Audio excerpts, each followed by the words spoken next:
नमस्कार साथियों। पौराणिक कथाओं की श्रृंखला में आप सभी के सामने प्रस्तुत है कहानी सुलोचना। प्राचीन युग में लंका में रावण नाम का एक राक्षस राज्य करता था।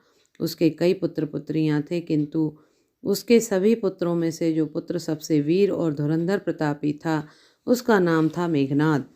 एक बार युद्ध में मेघनाद ने देवराज इंद्र तक को परास्त कर दिया था, जिसके उसका नाम इंद्रजित पड़ गया। युवा होने पर इंद्रजित का विवाह हुआ। उसे पत्नी के रूप में एक अत्यंत रूपवती और सुशील तरुणी प्राप्त हुई, जिसका नाम था प्रमिला।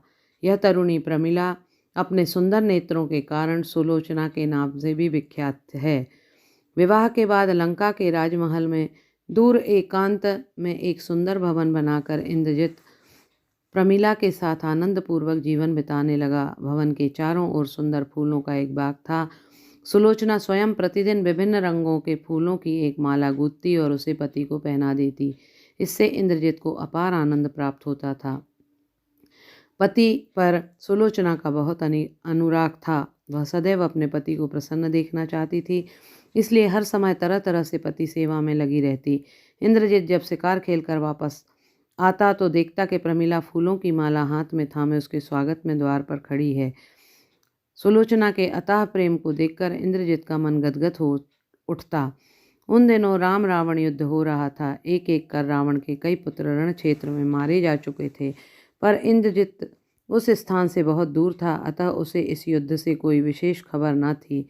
दूसरे वह यह जानता था कि उसका पिता रावण महाप्रतापी है और उसे युद्ध में परास्त कर सकना देवताओं के लिए भी आसान नहीं है। एक दिन इंद्रजित शिकार खेलने गया हुआ था। सुलोचना बाग में बैठी फूलों की माला गुथ रही थी। सहसा उसकी एक दासी ने खबर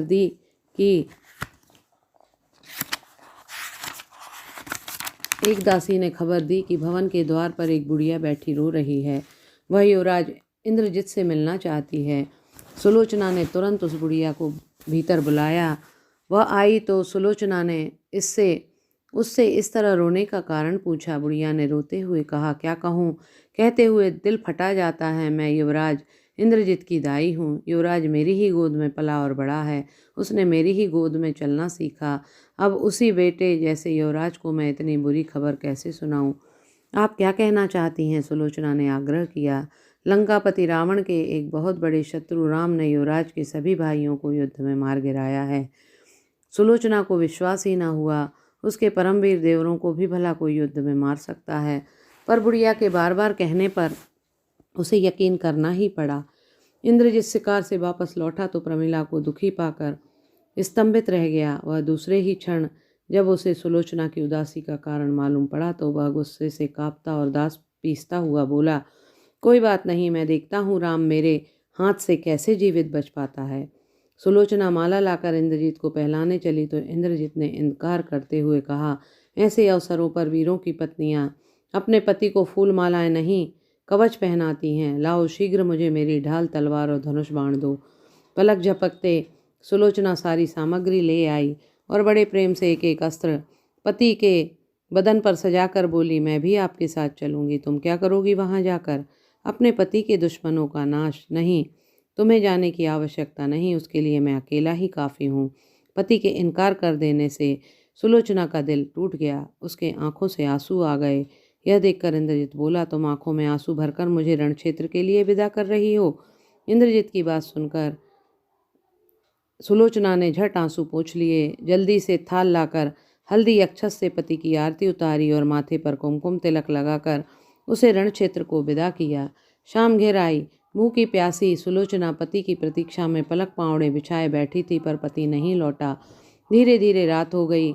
सुलोचना की बेचैनी बढ़ती गई। ऐसा तो कभी नहीं हुआ कि उसके पति ने उसे दिया वचन भंग किया हो। अवश्य उनके साथ कुछ ऐसी वैसी घटना घट गई होगी। इस विचार से सुलोचना के मन को झकझोर डाला। आखिर जब आधी रात हो गई तब सुलोचना से नहीं रहा गया। उसने अपनी कुछ सहेलियों को इकट्ठा किया और बोली, मैं अपनी पति की तलाश में लंका जा रही हूँ। तुम में से जो मेरे साथ चलना चाहें तैयार हो जाओ। एक सहेली समझाती हुई बोली, पर युवराज्ञी, इस वक्त लंका में जाना खतरे से खाली नहीं है। एक तो महल के फाटक बंद होंगे, दूसरे उस रास्ते में राम की सेना का पड़ाव होगा। पति के लिए मैं हर तरह का खतरा उठाने को तैयार हूँ। एक तो राम इतना कायर ना होगा कि किसी स्त्री पर वार करे, दूसरे अगर वह ऐसी चेष्टा करे भी तो जब तक इस शरीर में रक्त की बूंद भी रहेगी मैं उसका मुकाबला करूंगी। सुलोचना दृढ़ता से बोली, अगर तुम में से कोई भी मेरे साथ ना चलना चाहे तो मैं अकेली ही चली जाऊंगी। सुलोचना का यह दृढ़ निश्चय सुनकर सहेलियों को झुकना पड़ा। कुछ देर बाद रंग बिरंगे वस्त्राभूषण और अस्त्र शस्त्र से सुसज्जित होकर घोड़ों पर सवार स्त्रियों की एक छोटी सी सेना लंका की ओर चढ़ पड़ी। सबसे आगे थी सुलोचना, उसका चेहरा तेज से चमक रहा था। ऐसा प्रतीत होता था मानो साक्षात रणचंडी पृथ्वी पर अवतरित हो गई हो। जहां राम की सेना का पड़ाव था उससे कुछ दूरी पर ही सुलोचना रुक गई। उसने एक पत्र लिखकर सहेली के हाथों से राम के पास भिजवाया। पत्र का आशय यह था कि मैं इंद्रजित की पत्नी और रावण की पुत्रवधू हूँ और अपने पति से मिलने लंका जा रही हूँ। मैं एक पल भी गंवाए बिना उनसे मिलना चाहती हूँ। अगर तुम्हें कोई एतराज हो तो मैं तुमसे युद्ध के लिए भी तैयार हूँ। यह पत्र पढ़कर राम जी बोले, पतिपरायणा नारी के मार्ग में बाधा उपस्थित करना मेरा कार्य नहीं है। जाओ उससे कह दो कि वह निर्विघ्न लंका जा सकती हैं। पल भर बाद घोड़े पर सवार सुंदरियों की एक सेना राम के पड़ाव के सामने से गुजर गई। राम को देखकर सुलोचना ने तलवार उठा और माथे से जरा झुकाकर उन्हें नमस्कार किया और आगे बढ़ गई। सुलोचना को वीरोचित वेश में देखकर राम भी प्रभावित हुए बिना न रह सके। उधर लंका में जब इंद्रजित को यह समाचार मिला कि सुलोचना उससे मिलने आ रही है तब वह स्वागत के लिए दरवाजे पर दौड़ा आया। उसने सुलोचना को बाहों में भरकर हृदय से लगा लिया। दूसरे दिन इंद्रजित युद्ध में जाने के लिए तैयार हुआ तो सुलोचना ने वीर पुरुषों के कई उदाहरण देकर उनका उत्साह बढ़ाया। मेघनाद के युद्ध में चले जाने के बाद स्वयं प्रमिला ने अपने पति के विजय के लिए माता पार्वती से प्रार्थना की। इंद्रजित तूफान की तरह राम की सेना पर टूट पड़ा और उसे कुछ देर के लिए छिन्न भिन्न कर दिया, किंतु बाद में अपने चाचा विभीषण की दगाबाजी का शिकार होकर वह लक्ष्मण के हाथों मारा गया। इंद्रजित की मृत्यु की सूचना ने राजमहल का कोना कोना शोक विवल हो उठा। इंद्रजित की माता मंदोदरी और पत्नी सुलोचना के आंसू थमते ही नहीं थे। जब मंदोदरी कुछ स्वस्थ हुई तो सुलोचना को छाती से लगाकर बोली, बेटी, मेरे पुत्र की अब तू ही यादगार रह गई है। अब तू मेरे पास यहीं रहा कर। आप कैसी बातें कर रही हैं माँ? पति ही मेरे सब कुछ थे। जब वही इस संसार में नहीं रहे तब भला मेरे रहने से क्या लाभ। इतना कहकर सुलोचना ने अपने सारे कीमती वस्त्राभूषण उतार दिए। समुद्र किनारे इंद्रजित की चिता सजाई गई। चिता में आग लगने के पहले सुलोचना ने सास मंदोदरी तथा ससुर रावण के चरण छुए और पति का शव गोद में लेकर चिता पर बैठ गईं। चिता में ज्वालाएं उठने लगीं। वह अपने वीर पति के साथ साथ ही सती सुलोचना भी भस्म होकर अमर हो गईं। बहुत बहुत धन्यवाद साथियों। आपको यह कहानी पसंद आई होगी।